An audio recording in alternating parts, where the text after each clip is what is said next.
England have gone ahead to win their latest battle between them and Scotland in Glasgow, and they've gone ahead to beat them by 3-1. Welcome to Rokani Media Football. This is the match reaction full time. Scotland 1, England 3, and obviously the result reflects what really happened on the field of play, with England having a lion's share of everything that is very positive, that helped them to win this beautiful game of football. And it shows you how hard it was for the side of Scotland, because they never had a shot on target. And only ask himself, how did they score a goal?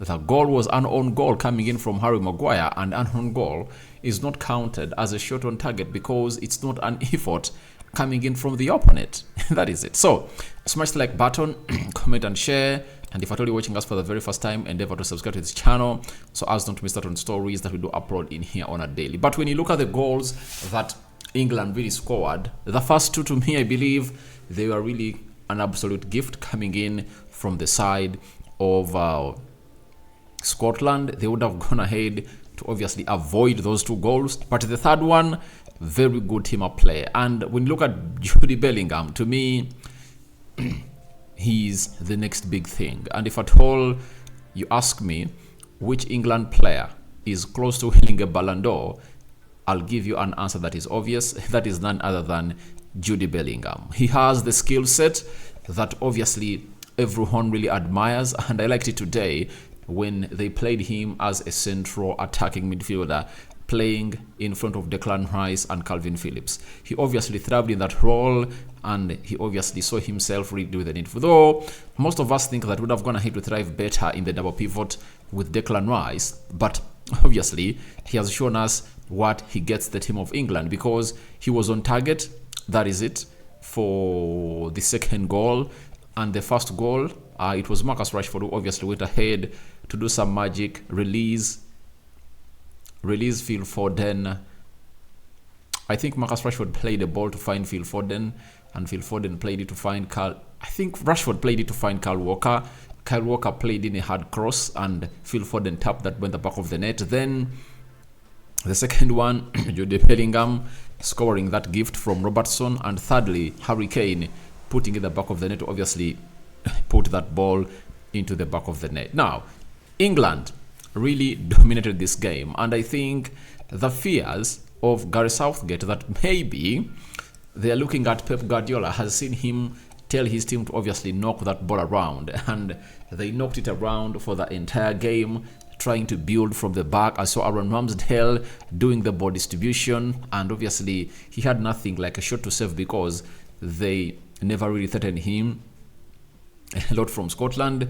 But the tiki-taka football developing that English side will obviously be the talking point of today. But the big question is, can they do the same style of football when they're playing teams like Spain, Portugal, France, Brazil, Argentina, the giants of the world? That is the big question. I think the next friendly that England should get should be against teams like Argentina, Brazil, France, to try themselves out and obviously weigh themselves if they can obviously do better. Aaron Ramsdale and Declan Rice for Arsenal started the beautiful game of football today. Aaron Ramsdale, his ball distribution was really on point. You know, he expresses his self on the ball very well with his foot. He really passed that ball around very well. Declan Rice controlling that midfield, building from the midfield, and obviously gave England a drive as he connected the midfield to the attack.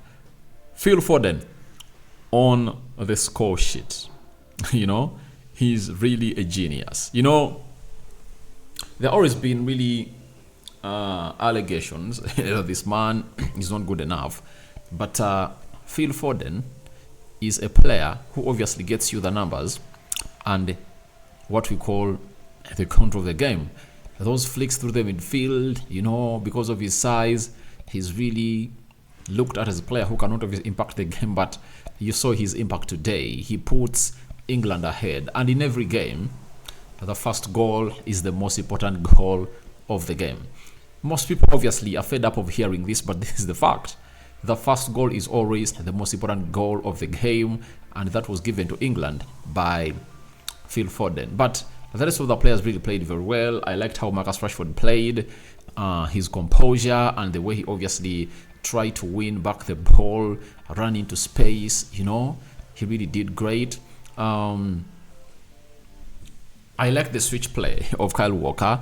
He really switched the ball close to 2 times, and those 2 times saw Eberechi Eze when he came on through being released, and obviously faced the goalkeeper and missed to score his first goal for England.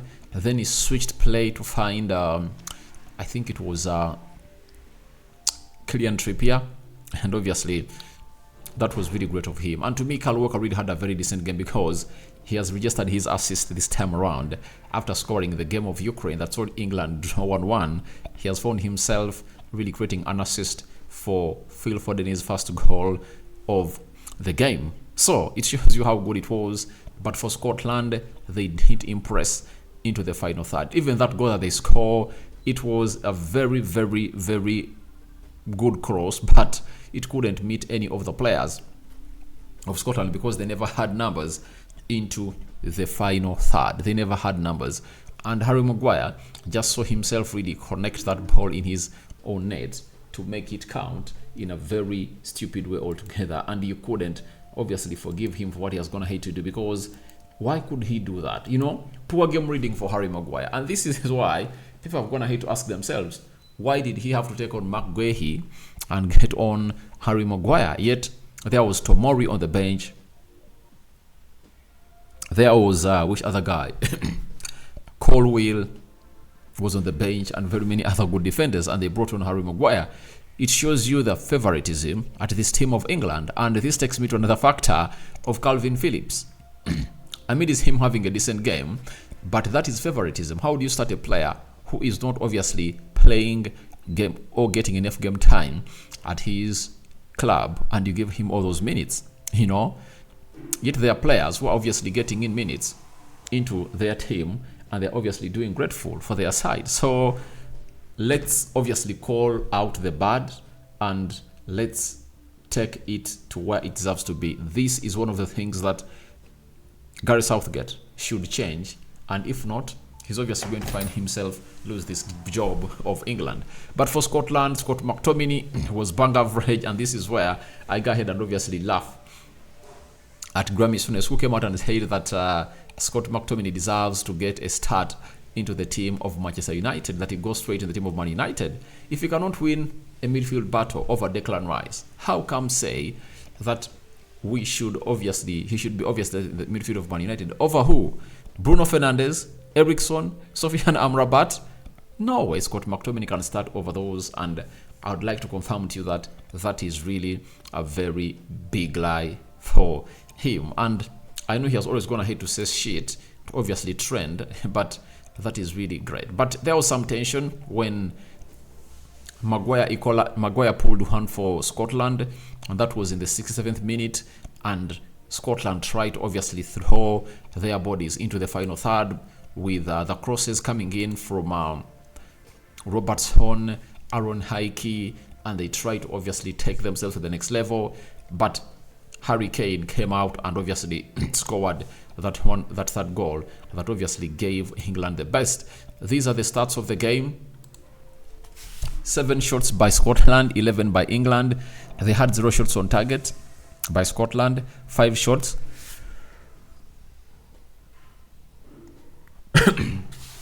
5 shots on target by England, 39% ball possession by Scotland. England had 61%, 396 passes completed by Scotland. England completed 610 passes, 83% passing accuracy by Scotland. England had 89% passing accuracy. 7 fouls by Scotland, 12 fouls by England, 2 yellow cards to both sides, 0 red cards to both sides, 3 offsides for Scotland and 2 for England, 1 corner for Scotland, 5 corners for England. It shows you exactly what this England team really brought on the day, and they had the lion's share of every positive aspect of the field of play. Rashford was taken off, Eberechi Eze came on and replaced him, and Phil Foden was taken off, and Bukayo Saka came on and obviously played part into that game. McGahey was taken off, and then Harry Maguire came in for him. Those were the substitutions. But the game of Germany has ended 2-1 in favor of Germany. And Germany have gone ahead to beat France by 2-1. And it shows you exactly what the new manager bounce causes to any manager in there for you. Because when you look at France play without Kylian Mbappe, they almost look vulnerable. I cannot give you a reason as to why Kylian Mbappe never really played, but I never saw him in that entire game, meaning that maybe he might have pulled out his muscle during the warm-up, and they lack that that outlet of Kylian Mbappe in that game, because he gives them the spark that most of them obviously require.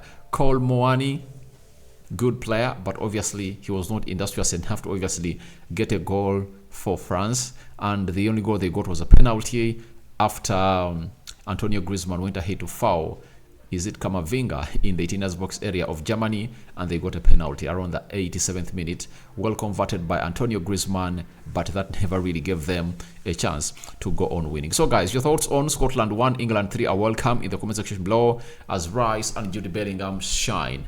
I sign out for now. See you later.